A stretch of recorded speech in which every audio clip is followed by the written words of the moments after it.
পিৎজাটা দেখতে যেরকম সুন্দর লাগতেছে, খেতেও না জানি অনেক টেস্ট হবে।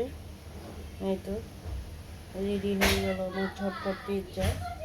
এখন এটা আমি কিছুক্ষণ রেস্টে রাখবো, তারপর এটাকে আমি চুলায় দিয়ে দেবো 180°C। গ্যাসের কেউ গ্যাসের চুলাও দিতে পারেন, ওভেন থাকলে ওভেনে দিতে পারেন। আমি এটা ওভেনে বেক করব।